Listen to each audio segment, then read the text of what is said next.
3, 2, 1. Amados irmãos, irmãs, a paz do Senhor, aqui vos fala, pastor, professor José Roberto. Eu sou professor da Escola Bíblica Dominical, do nosso Instituto Bíblico aqui, e quero dizer que é uma alegria, uma satisfação estar com os irmãos aqui nesta noite tão abençoada, neste evento que os irmãos estão realizando para tratar de temas bíblicos, né? E o tema que nós vamos discorrer nesta noite vai ser esse tema aqui. Eu vou pedir para o pastor André reproduzir, né?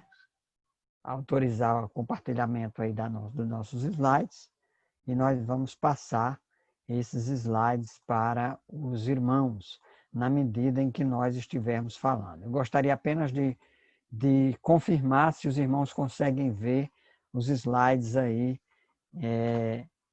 com tranquilidade. Amém?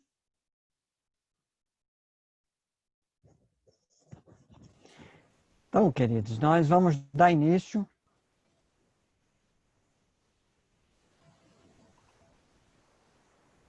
André, você já está projetando o slide já? Já está aberto para o senhor projetar. Pronto, deixa eu ver aqui onde é que está.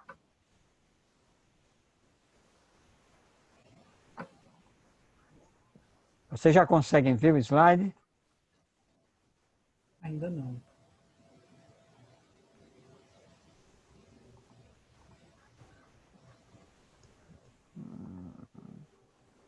Deixa eu ver aqui. Ah, aqui está certo. Agora vai.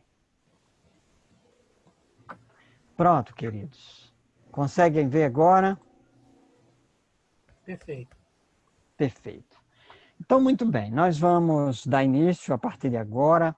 O tema da nossa palestra é a interpretação do texto bíblico, aspectos linguísticos e culturais. Então, o que é que nós pretendemos fazer? Então, temos de considerações iniciais, destacando aqui que toda escritura é inspirada por Deus, e por ser escritura inspirada por Deus, essa palavra theopneustos, no grego, na verdade, ela quer dizer soprada de Deus. Então, já dá uma ideia de que o texto bíblico não é um texto com uma inspiração de qualquer natureza, não é uma inspiração comum, é uma inspiração sobrenatural e é uma inspiração pelo Espírito Santo. E destacamos com base em Hebreus 1:1, que antigamente Deus falou muitas vezes e de muitas maneiras aos pais pelos profetas. Nesses últimos dias, diz o autor da Epístola aos Hebreus, nos falou através do Filho. Então, nós destacamos esse versículo para deixar aqui bem claro que Deus falou muitas vezes e de muitas maneiras. Portanto, faz-se necessário que a gente considere essas várias vezes e essas várias maneiras, até porque nós vamos falar aqui, na nossa palestra, sobre alguns desses aspectos linguísticos, culturais na interpretação do texto, e por isso a gente precisa considerar os contextos e a linguagem no seu tempo e na sua época. Então, muitas vezes, polimeros, e de várias maneiras, polítropos, por isso devemos interpretar o texto bíblico no tempo, no espaço, considerando o contexto. Como Deus falou, muitas vezes e de muitas maneiras, então a contextualização na interpretação do texto bíblico é fundamental. A Bíblia foi escrita em um contexto, Deus nos alcançou de forma revelada através do Espírito Santo, nós temos o texto bíblico, mas nós precisamos interpretar o texto. A interpretação é de nossa alçada, é de nossa competência. Então, evidentemente, nós temos a luz do Espírito Santo, a iluminação do Espírito Santo para a interpretação do texto bíblico, mas essa interpretação não dispensa a cognição, os conhecimentos e a contextualização desse texto. O próprio Deus nos deu inteligência, nos dê essa capacidade para que a gente utilize. Então, nós precisamos ter cuidado para não interpretar o texto bíblico com as lentes da nossa cultura. E aqui eu quero ressaltar que esse é o grande objetivo, o principal objetivo da nossa palestra, é ressaltar que um dos principais equívocos interpretativos do texto bíblico é querer coadunar, eu vou usar uma palavra mais simples, ajustar o texto bíblico às nossas lentes, à nossa época, à nossa cultura. Então, às vezes, esse contexto antigo, essa linguagem antiga, ela quando chega para nós e a gente interpreta a partir do nosso prisma, nós podemos nos equivocar e fazer uma interpretação inapropriada do texto bíblico. Daí é importante nós atentarmos para esse detalhe. Então, precisamos nos dar conta dos nossos pressupostos culturais. Então, quando a gente lê a Bíblia, nós somos seres históricos. No tempo, no espaço, nós estamos no ano 2020, aqui na nossa região, no nosso tempo, e nós estamos lendo textos bíblicos que foram produzidos há mais de 2000 anos, há mais de 3000 anos. Textos que foram escritos, eu vou falar de línguas daqui a pouco, que foram escritos em hebraico, em grego, e nós estamos lendo em português. Então, é possível que algum desses pressupostos aqui eu estou tomando como sinônimo de lentes, né, possa determinar e possa se sobrepor àquilo que o texto bíblico diz e a gente acabar retirando do texto aquilo que a gente quer que o texto diga.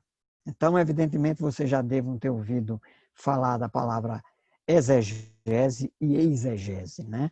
Então, é justamente essa a principal diferença. Esses pressupostos, eles são importantes, principalmente na atuação pastoral, pois aplicações indevidas poderão resultar em danos espirituais. Então, fazer uma interpretação apropriada do texto bíblico, considerando os aspectos linguísticos e culturais, é fundamental para evitar interpretações equivocadas, tendo em vista que a interpretação equivocada, ela não tem implicações apenas teológicas, ela tem implicações também pastorais. Em que sentido?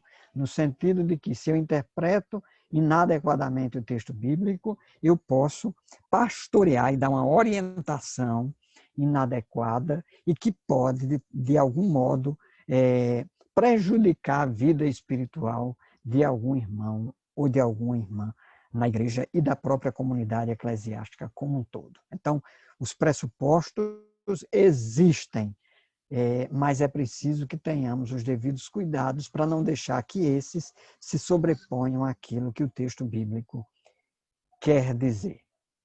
Então, a Bíblia, ela foi escrita, o Antigo Testamento, a Bíblia hebraica, foi escrita em hebraico e aramaico, e o Novo Testamento foi escrito em grego. Então, a gente lê o texto bíblico traduzido, e aqui eu faço uma ressalva: oremos pelos nossos tradutores e graças a Deus pelas traduções que nós temos, e boas traduções, inclusive, né? Nem todo mundo é afeito a estudar as línguas bíblicas, exige uma dedicação, exige um esforço, exige um certo sacrifício, e também a gente não pode desprezar totalmente as traduções bíblicas, até porque os nossos tradutores têm tido um trabalho compromissado com a interpretação apropriada do texto, e eu posso dizer com tranquilidade que as traduções bíblicas que nós temos hoje são confiáveis. Mas nenhuma tradução é perfeita e nenhuma tradução é inspirada, né? Que isso fique bem claro. Então, quando a gente está lendo o texto, está lendo a tradução do texto, então é possível que na tradução apareça algum equívoco ou mesmo alguns limites, algumas nuances, que eu chamo aí, que são próprias e específicas da própria língua, são especificidades do hebraico, são especificidades do grego, e que às vezes são intraduzíveis, e que é por isso que algumas Bíblias, inclusive, trazem uma nota de rodapé, uma explicação ali para tentar dar conta dessa limitação linguístico-textual no processo da tradução. Mas, feita essa ressalva sobre a importância das traduções, é bom que se diga que para quem se presta a uma interpretação do texto bíblico e pretende se especializar em exegese, é importante que tenha minimamente um conhecimento das línguas bíblicas. Digo, do hebraico, aramaico e grego, ou pelo menos se utilize de algumas ferramentas que hoje estão aí à disposição, bons dicionários, léxicos, aplicativos que auxiliam e contribuem na interpretação do texto bíblico. Então, só para nós destacarmos aqui e enfatizar essa questão do contexto, né? Observem essa imagem que eu coloquei aí nesse slide, propositadamente, vocês observam aí que nós temos aí uma imagem e o que será que vocês conseguem ver nessa imagem?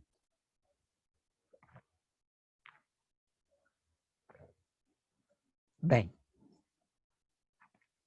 essa imagem, se vocês atentarem bem, na verdade elas são, você pode ver pelo menos duas coisas nessa imagem.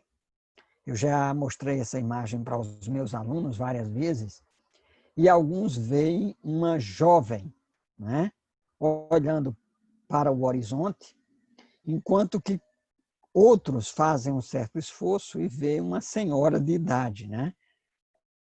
Aonde se vê aí o queixo dessa moça, pode-se ver também o nariz de uma senhora idosa.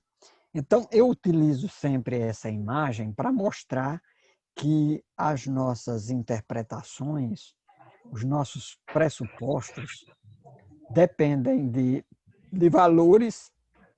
O Benjamin Wolff, que foi um linguista americano, ele destacou o princípio da relatividade linguística. Isso porque a linguagem molda nossa cosmovisão. Então, é possível que, ao interpretar o texto bíblico e ler o texto a partir da língua portuguesa e das nossas lentes, da nossa cultura, dos nossos conhecimentos históricos e sociais, a gente interprete a realidade e interprete o texto bíblico a partir das nossas experiências.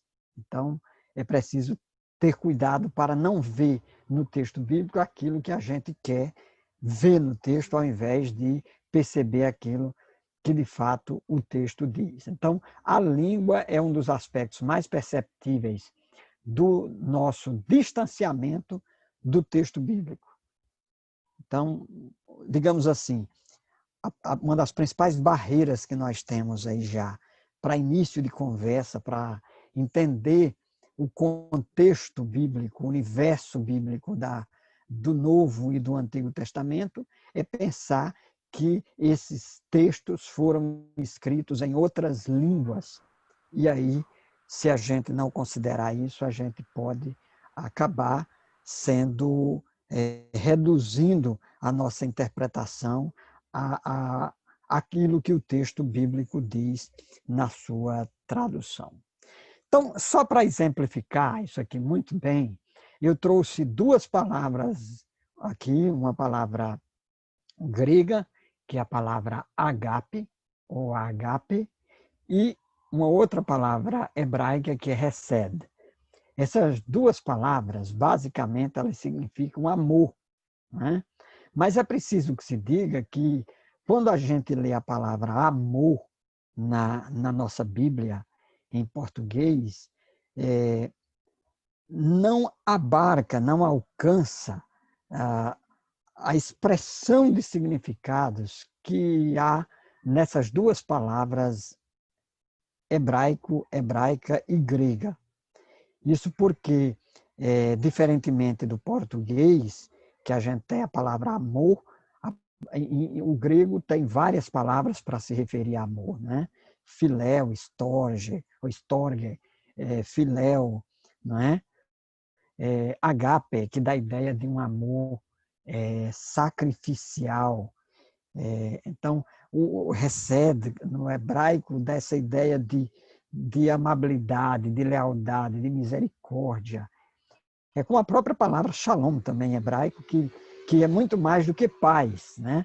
Tem uma amplidão de significados. Então, a gente precisa entender que há algumas nuances que eu digo são detalhes linguísticos em relação a algumas palavras, que, quando se traduz, algumas coisas se perdem. Então, a tradução de agape e hesed é um dos exemplos que, às vezes, precisa a gente explicar muito mais e, às vezes, dizer, olha, que esse amor é um amor agape, né? Para dar a ideia de um amor sacrificial, de um amor que não é apenas eros ou storge ou filia.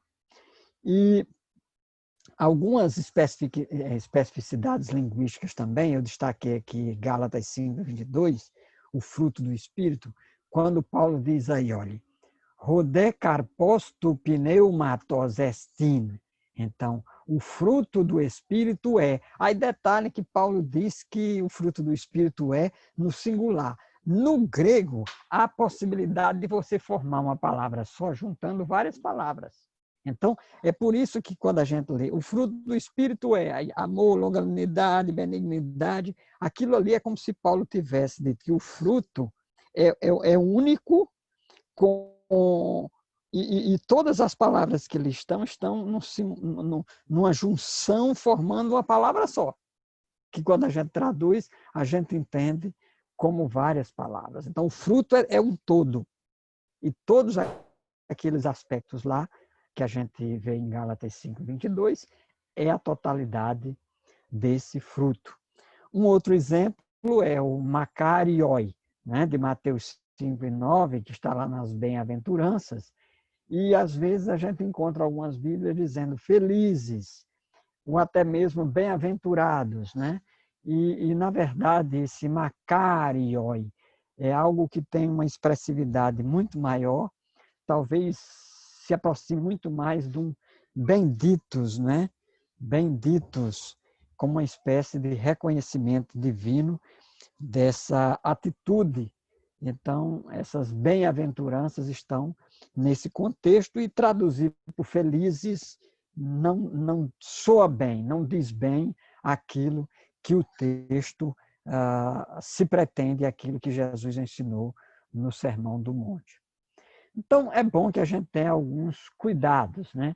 Eu separei aqui algumas expressões linguísticas para a gente ressaltar que Lucas capítulo 14, versículo 26, a NAA, que é uma tradução que eu gosto muito, que saiu agora recentemente, se alguém vem a mim e não me ama mais do que ama o seu pai e a sua mãe, a sua mulher, os seus filhos, os seus irmãos, as suas irmãs e até a sua própria vida, não pode ser meu discípulo. Então, no texto grego tem misei, que dá a ideia de até de odiar, não é? E aí a gente, algumas Bíblias, umas traduções mais antigas, trazem essa ideia de, olha, você tem que odiar, você não pode amar, você tem que odiar. E às vezes algumas pessoas interpretam esse texto pelas lentes da nossa cultura, sem entender que isso é um hebraísmo, né? E às vezes acha que Jesus está dando orientação para a gente odiar os familiares da gente, que não é isso, né? Então, essa é uma expressão hebraísta e que a gente precisa entender nesse contexto, e que a língua hebraica dá essa possibilidade de polos opostos. E não necessariamente não necessariamente essa orientação para odiar quer dizer que a gente deve desconsiderar e odiar os nossos familiares. Na verdade, o que o texto bíblico diz é que nós não podemos colocar os nossos familiares acima do nosso amor a Deus. Uma outra expressão que eu chamo a atenção aqui, que está lá em João 14:1, que a NAA, que esse versículo aí eu tirei da NAA, está mais próximo daquilo que o texto diz no grego, né? Que o coração de vocês não fique angustiado, vocês creem em Deus, creiam também em mim. Tem algumas traduções que dizem, olha, não se turbe o vosso coração, creia em Deus, creia também em mim. Na verdade, Jesus está dizendo no texto grego aqui, meteraseus to, rimon recardia, Jesus está dizendo que os crentes devem atentar para o coração deles, para que o coração não fique angustiado. Então, é que o coração de vocês não fique angustiado, porque Jesus parte do pressuposto, Jesus parte da orientação divina aqui, que o nosso coração é vulnerável e que ele pode se deixar levar facilmente pelas circunstâncias. Então, nós já cremos, mas precisamos cuidar dos nossos sentimentos, do nosso coração, para que não venhamos a nos desesperar e perder a confiança em Deus. Outro aspecto que é importante considerar na interpretação do texto bíblico é que os textos da Bíblia, como qualquer tipo de texto, né? Tem um teórico russo que eu gosto muito de ler e trabalho com ele, que é o Mikhail Bakhtin. Ele destaca que tudo que é produzido na sociedade, nas esferas sociais, se dá a partir de gêneros, e de gêneros discursivos, que a gente também pode chamar de gêneros textuais. Então, a Bíblia tem vários gêneros, e a gente precisa compreender a natureza, as propriedades, as características desses gêneros. Por exemplo, o que é uma parábola, o que é um texto poético, o que é um texto profético, para a gente não se equivocar e interpretar metáforas como se fosse linguagem literal, né? Então, a metáfora é um recurso literário utilizado pelos escritores para dizerem muito com pouco, né? Você pode dizer, quando diz assim, eis o Cordeiro de Deus, você diz, nessa expressão, Cordeiro de Deus, que é uma expressão metafórica, nós dizemos muito, o texto bíblico diz muito. O que é que significa, né? A mesma coisa que eu destaquei aí em hebraico, Adonai roi lo haser, né? O Senhor meu pastor, nada me faltará, ou mais propriamente, de nada tenho falta, ou não tenho falta de coisa alguma.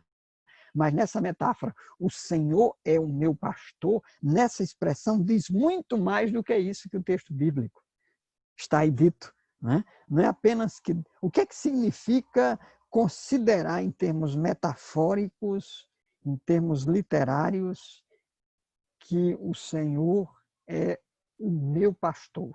Então, basta a gente ler aí o Salmo como um todo, que a gente tem uma dimensão das possibilidades e da riqueza metafórica e literária nesse gênero textual que é a poesia, e entender que os salmos é composto de poesia.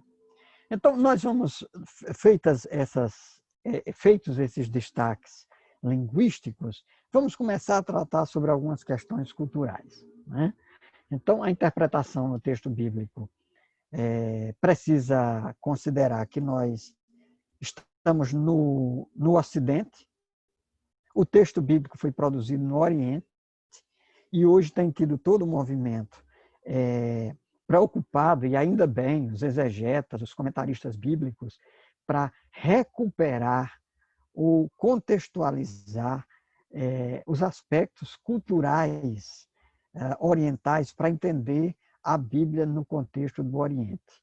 Então, um dos aspectos que a gente já destaca, né, é a questão de que os orientais eles são muito coletivistas.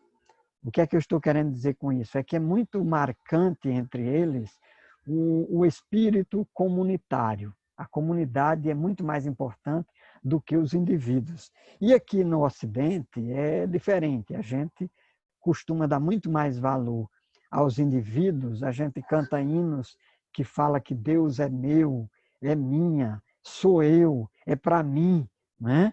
Então, essa dimensão individual e às vezes até individualista, ela é marcante no Ocidente, mas ela não encontra respaldo no coletivismo da cultura bíblica. Então, aí a gente entende, por exemplo, lá em Atos 16:30, quando o carcereiro lá de Filipos diz, o carcereiro de Filipos, quando é abordado lá por Paulo e Silas, ele diz, crê no Senhor Jesus e será salvo tu e tua casa. Né? Então, não é uma promessa, como algumas pessoas interpretam, então é de fato uma constatação a partir de uma cultura coletiva e de uma cultura de uma sociedade patriarcal também, na qual a decisão de um membro da família teria implicações e do pai da família sobre toda a família. Né? Então, a igreja é uma família, quando nós nos convertemos, passamos a fazer parte de uma comunidade e a gente não pode perder essa comunidade de vista. Inclusive, eu destaco aqui que quando Paulo diz lá em 1 Coríntios 6:19, que não sabeis vós que sois templo do Espírito Santo, né? E que o Espírito de Deus está em vós. Então, eu destaquei aí em vermelho essas expressões gregas, elas estão no plural. Então, quando Paulo está dizendo que o Espírito Santo habita em vós, Paulo está se referindo à igreja. Não que seja errado eu dizer que o Espírito Santo habita em mim, mas a gente não pode perder o contexto bíblico e essa dimensão do enfoque paulino, da coletividade e não perder esse espírito comunitário de vista quando nós interpretamos as Escrituras. Aspectos morais, sobre essa questão que eu vou falar um pouco mais adiante, sobre sexo, celibato, trabalho, dinheiro, comunhão, refeições. Nós vivemos hoje uma sociedade extremamente imediatista, utilitarista, que tem fins muito mais voltados para a coisa em si e não para o significado que elas têm na coletividade. Então, a gente hoje, por exemplo, em relação a essa questão de sexo, trabalho, dinheiro, refeições, a gente, quando lê a respeito desses assuntos no texto bíblico, a gente precisa entender o sexo como uma dádiva divina, o casamento como parte de uma instituição sagrada. Precisa entender que o celibato é uma exceção e não uma regra. Inclusive, Paulo se refere, no caso dele, como uma dádiva, como um harisma, como um dom mesmo, o caso do celibato. Então, não é para todo mundo. E o sexo precisa ser entendido não apenas nessa visão utilitarista que a sociedade contemporânea nos legou, mas como dádiva de Deus. O trabalho como algo que glorifica a Deus, como parte do processo criativo. O dinheiro não como um fim em si mesmo, para acumular, para enriquecimento. A comunhão, as refeições, a partilha, a gente entender isso como um momento de koinonia, né? Que não é apenas se reunir para comer, mas que tem um significado nessa alimentação. Então, são aspectos que às vezes passam desapercebidos. Né? Outro ponto que eu gostaria de destacar nessa dimensão cultural é a honra e a vergonha no contexto bíblico. Nós vivemos numa sociedade aqui no Ocidente que as pessoas estão perdendo essa dimensão da culpa, estão perdendo, infelizmente.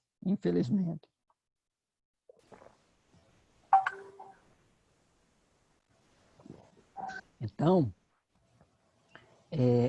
a culpa é uma dádiva divina, né?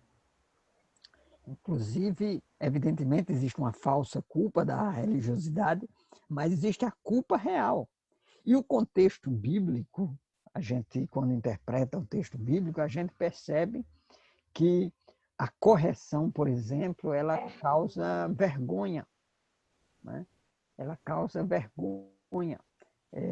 Pedro foi repreendido por Paulo, está registrado lá na Epístola aos Gálatas. O Espírito Santo utiliza a nossa convicção interna para produzir culpa e deveria também produzir vergonha em relação ao pecado, resultando em arrependimento. A gente vê a postura de Davi depois que o profeta Natan denuncia o seu pecado, ele que tentou acobertar o seu crime, né, o assassinato premeditado do marido da Batseba e o próprio adultério com a Batseba. Então, ele, de repente, quando ele se percebe pecador, então recai sobre ele não apenas o reconhecimento do pecado, que aí, na nossa cultura, a gente precisa entender essa dimensão oriental da vergonha, né? Então, ali vocês imaginem que Davi deva ter se sentido extremamente envergonhado, sentiu-se culpado, e uma demonstração disso é o Salmo 51, no qual ele clama por arrependimento da parte de Deus. Então, precisamos entender também outro aspecto que eu julgo importante, que é cultural, é a questão do tempo, de como interpretar a questão do tempo. O tempo, irmãos, é um elemento cultural. Nós temos aqui, nós mensuramos os nossos dias, né, com 24 horas, começando às 0 horas, né? E a gente interpreta o tempo nessa dimensão, mas é preciso que a gente considere, por exemplo, que o Antigo Testamento, a dimensão de marcação do tempo é diferenciada da nossa, né? É diferenciada da nossa. E eu lembro muito bem, eu ainda mais jovem, lembro de um jovem na igreja ter me perguntado: como é que pode? Jesus disse que assim como o filho do homem passaria, assim como Jonas passou 3 dias e 3 noites no ventre do peixe, o filho do homem passaria 3 dias e 3 noites no seio da terra, se ele morreu na sexta e ressuscitou no domingo. Então, não se completou 3 noites. Então, é preciso um exercício exegético, é preciso entender como os hebreus marcavam o tempo, para que a gente tenha uma correta interpretação de como se marca dias e noites na língua hebraica. E também considerar que o dia começa na cultura judaica no final da tarde para nós. Então, isso aí são aspectos que precisam ser considerados. Então, outra coisa que precisa ser considerada é... Prontinho. Posso continuar? Perfeito. Pronto. Vocês estão ouvindo o som normalmente, bem, nítido? Bem, queridos, então, dando continuidade, nós estamos tratando aqui sobre essa questão dos aspectos culturais, né? E eu falava sobre a dimensão do tempo. Então, a gente precisa entender o tempo, sabendo que a contagem de dias na cultura hebraica e romana, que o Novo Testamento, em algumas passagens, a contagem do tempo é uma contagem romana, é diferente da nossa. E aí a gente querer formatar isso no nosso tempo pode causar alguns equívocos interpretativos. A gente, eu falava do aoristo, que é um tempo grego, que dá essa ideia de atividade consumada, e isso porque no grego o aspecto que diz respeito à duração da ação, ela é muito mais importante do que o tempo verbal, que é o que a gente considera importante na nossa língua. Então, tem também no texto bíblico, a gente aqui no Ocidente, a gente valoriza muito o cronos, que é a dimensão da sequencialidade do tempo. Enquanto que na cultura bíblica se valoriza muito mais o kairos, que é o tempo oportuno de Deus, da atuação divina, o tempo de Deus agir, né? Então, a gente precisa ter essa concepção que o tempo, nessa dimensão bíblica, não segue essa linearidade e essa marcação nossa. Daí, os autores bíblicos dizerem, por exemplo, que 1000 anos para o Senhor é como um dia. E aí a gente precisa entender que essa temporalidade nossa, às vezes, não se adequa. Um detalhe que eu ressalto é que o Evangelho de Marcos escreve a narrativa no tempo presente. Jesus entra, Jesus está, Jesus faz. E, ao utilizar esse recurso, Marcos nos chama para dentro da ação e da narrativa. Ele nos envolve no texto bíblico como participantes de tudo aquilo que Jesus está fazendo naquele dado momento. Então, essas particularidades linguísticas, elas são importantes e culturais para que a gente entenda o que é que o texto está querendo ressaltar e nos dizer.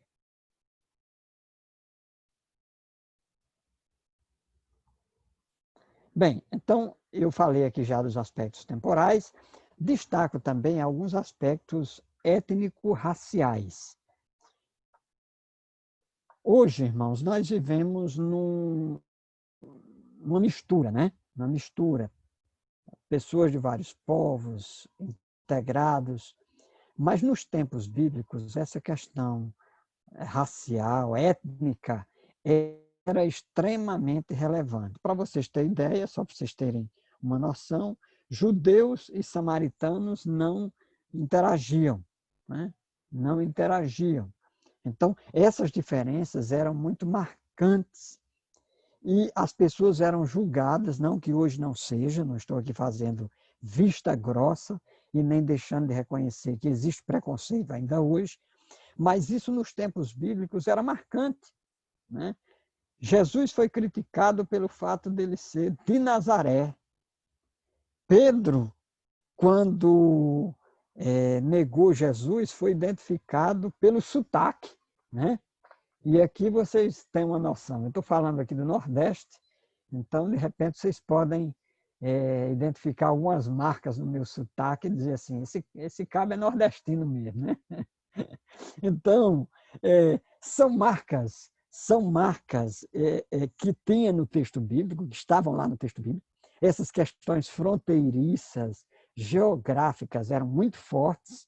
E aí, quando a gente lê determinadas passagens, parábolas de Jesus, falando sobre samaritanos, sobre judeus, né? Então, é importante que a gente atente para esses detalhes e como isso era muito forte naquela cultura. Então, existem preconceitos também em nossas lentes, com as quais interpretamos as escrituras, e precisamos ter os devidos cuidados na interpretação, para que também a gente não imponha no texto bíblico os nossos pré-conceitos, os nossos conceitos prévios em relação a determinados grupos, determinadas pessoas que não tenham um respaldo bíblico. Aspectos relacionais. Então, aqui no Ocidente, nós e na nossa cultura, as nossas relações estão muito marcadas pelos méritos, né? As pessoas se relacionam umas com as outras por amizade. Evidentemente, isso já existia na antiguidade. O próprio Jesus disse que os gentios faziam assim, né? Agiam desse modo. Mas a gente precisa entender que o que a Bíblia nos chama e nos conclama a fazer é que os nossos relacionamentos sejam marcados pelo amor, né? Então, o fundamento dos nossos relacionamentos deve ser o amor, a base da koinonia, a base da comunhão, é o favor imerecido de Deus. Nós somos alcançados por essa graça, e porque a graça de Deus nos alcançou, nós devemos agir uns em relação aos outros com graça, no agape. Então, que os nossos relacionamentos não sejam fundamentados em regras e em contratos. Então, a base dos relacionamentos no contexto bíblico é a aliança. É a aliança. E essa aliança é um pacto que se faz. Então, não é mera questão de sentimento. E aqui a gente aproveita para destacar sobre a vida conjugal, por exemplo. A nossa cultura interpreta o relacionamento conjugal em termos meramente contratuais, ou então em termos de sentimento. E quando a gente concebe o relacionamento conjugal como aliança, a gente entende que a vida conjugal tem a ver com uma entrega, com um pacto que se faz fundamentado no amor e no sacrifício. Do mesmo modo, é o nosso relacionamento com Deus. E aí, quando a gente entende Jó, dizendo, olha, ainda que ele me mate, vou esperar nele. Homem, por que é que tu não amaldiçoa esse Deus e morre? Porque a base do relacionamento de Jó com Deus não estava numa barganha, em aquilo que ele pudesse receber da parte de Deus, mas de uma decisão, de uma lealdade, de uma fidelidade. Então, os nossos relacionamentos são aliançais, são fundamentados no pacto que nós temos com Deus. E essa é uma característica do texto bíblico, que às vezes nós lemos o texto e a partir das nossas lentes, a gente quer entender os relacionamentos no contexto bíblico em termos meramente contratuais, com base em regras e leis, e não é só isso. Não é só isso. Pode ser isso também. E geralmente é isso também, mas não só. Mas não só. Questão de virtude e vícios. Questões de virtude e vícios. Então, a nossa cultura elegeu algumas virtudes, considera algumas coisas virtuosas, sobretudo na sociedade individualista e numa sociedade que prima pelo sucesso, né? Então, e que busca desesperadamente a felicidade. Então, essas pessoas tendem a eleger determinados padrões como se fossem virtudes, que o diga a famigerada teologia da prosperidade, né, que colocou o dinheiro e a prosperidade material como o fundamento da bênção divina e a demonstração da própria bênção divina. Então, algumas dessas virtudes da contemporaneidade, e que nós vemos marcadamente no Ocidente, elas precisam ser consideradas a partir do contexto bíblico. E o contexto bíblico nos ensina outras coisas. Ensina que o amor ao dinheiro é a raiz de todos os males. Ensina que ao invés de favorecer a ganância, nós devemos cultivar a generosidade, né? Alegria de dar, não apenas de dar o dinheiro, mas de se entregar pelo outro. Então, há riscos de nós supervalorizarmos determinadas virtudes ocidentais a partir do nosso prisma e das nossas lentes e dos nossos pressupostos.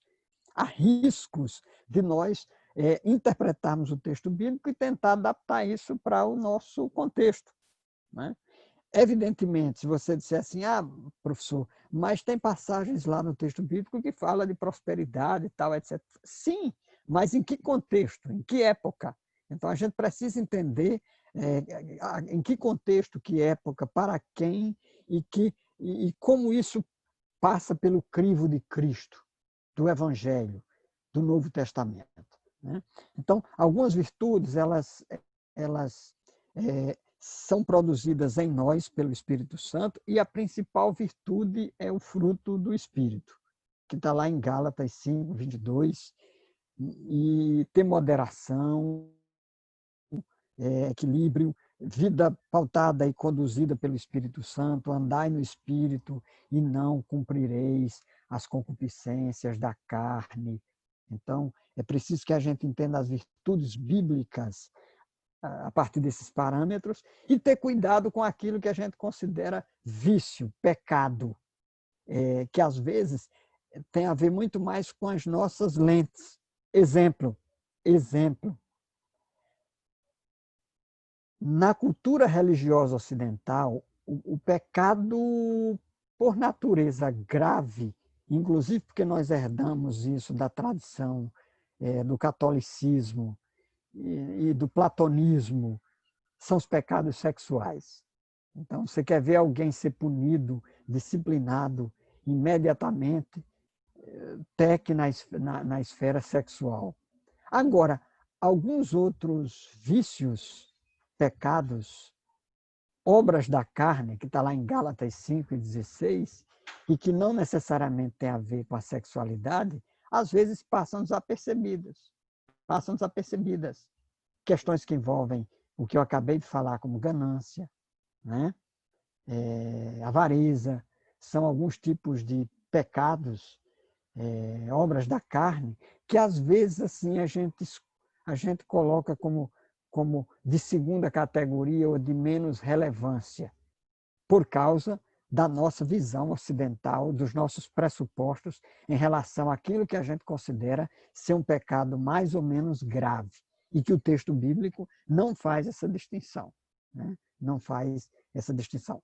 A única distinção que o texto bíblico faz, de forma mais notória, é quando ressalta o pecado contra o Espírito Santo, que é aquela decisão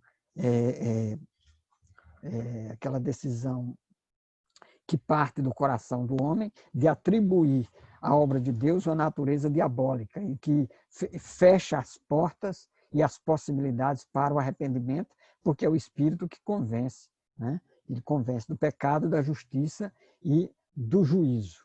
Então, precisamos entender quais são as virtudes verdadeiramente bíblicas, nos contextos das passagens bíblicas, as virtudes e os vícios, os pecados, né? As obras da carne, para que a gente não julgue a partir dos nossos parâmetros e a partir dos nossos pressupostos. Bem, queridos, e aqui a gente já começa a concluir, né? Então, eu destaco a princípio que a gente precisa ter cuidado com as nossas lentes, lentes aqui no sentido dos nossos óculos culturais e linguísticos, na interpretação do texto, para que a gente não atribua ao texto significados que o texto não pretende ter e trazermos um significado equivocado.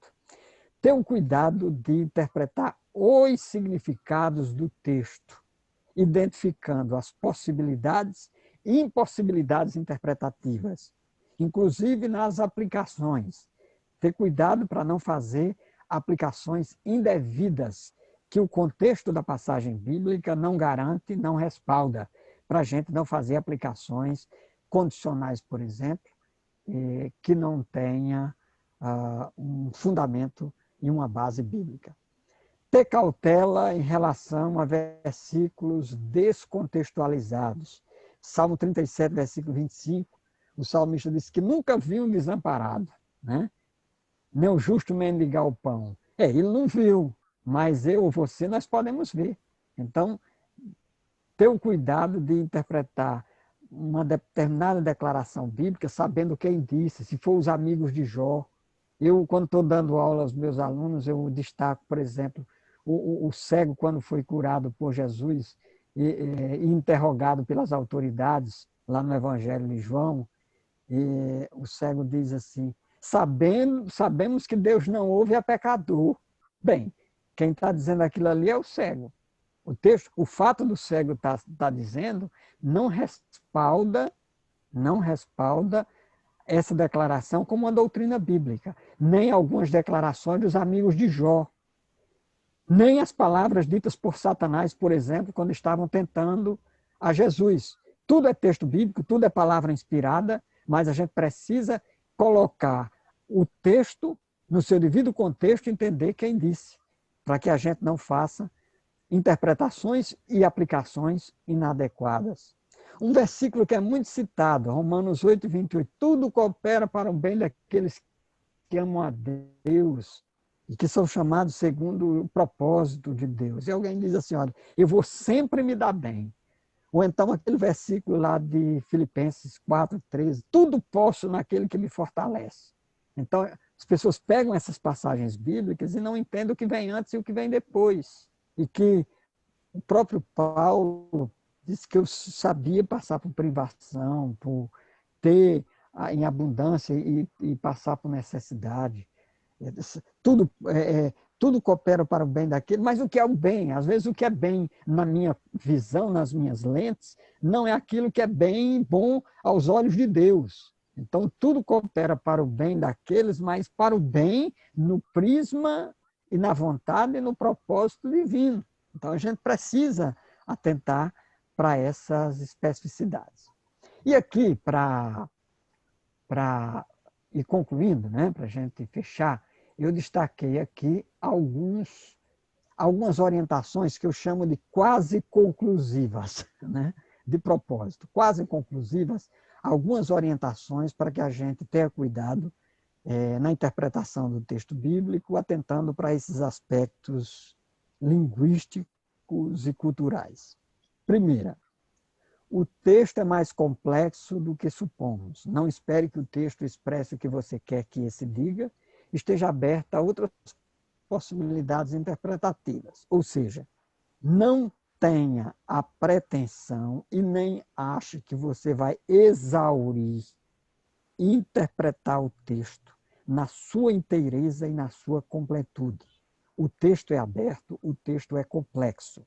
Então, a gente, por mais que se esforce, sobretudo individualmente, as nossas interpretações serão, e eu digo isso com muita humildade, e não tenho vergonha de assumir, que as nossas interpretações têm limites.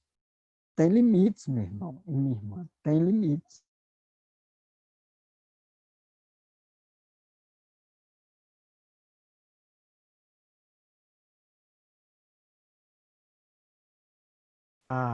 Vamos retomar aqui, para concluir a nossa palestra, algumas orientações que eu chamei de orientações quase conclusivas em relação à interpretação do texto bíblico. Então, primeiramente, devemos ter cuidado e reconhecer que o texto é mais complexo do que supomos. Isso porque, às vezes, a gente quer exaurir o texto, interpretar o texto na sua totalidade. Evidentemente, devemos fazer todos os esforços possíveis para interpretar o texto, mas reconhecer que o texto ele é aberto, ele tem possibilidades de interpretação. E a culpa não é do texto, a culpa não é do Espírito Santo, a culpa não é de Deus, a culpa é nossa, né? Que temos os nossos limites. Então, saber disso, ter consciência disso. Segundo, evitar generalizações. Isso porque, às vezes, a gente lê uma passagem de um texto bíblico aqui e a gente faz uma interpretação aqui e a gente quer aplicar num outro contexto e forçar essa generalização. Eu dou um exemplo. Lê lá no texto bíblico em Deuteronômio que o profeta, que profetizar a palavra tem que se cumprir, mas a gente vê Jonas pregando em Nínive e a palavra dele não se cumpre. E isso quer dizer que Jonas é um falso profeta? De maneira alguma. Apenas aconteceu ali uma outra realidade, as pessoas se arrependeram e Deus resolveu reverter a profecia que estava destinada para a destruição da cidade de Nínive. Então, evitar, às vezes, generalizações indevidas, inadequadas, porque Deus age de forma diferente, de acordo com a sua soberana vontade, e isso precisa ser considerado nas particularidades interpretativas. 3. demonstre sempre disposição para o aprendizado. Guimarães Rosa, autor do Grande Sertão Veredas, ele dizia que mestre não é aquele que sempre ensina, mas aquele que de repente aprende. Então, aquele que acha que já sabe de tudo e que não tem disposição de aprender e que não acha que pode aprender com o outro, está fadado a estagnar. Ele não vai muito longe. Então, saber que nós temos sempre a possibilidade de aprender mais e mais com o outro. 4. Reconheça que podemos nos equivocar. A palavra de Deus é fiel, a palavra de Deus é verdadeira, a palavra de Deus é inspirada. É Deus que fala na palavra. O problema não é Deus, o problema sou eu. O problema é você, o problema somos nós, que temos limites e limitações. Então, por causa da nossa limitação no espaço-tempo, e já que eu falei aqui nessa palestra, em relação a aspectos linguísticos e contextuais, a gente precisa considerar que, por causa dessas barreiras,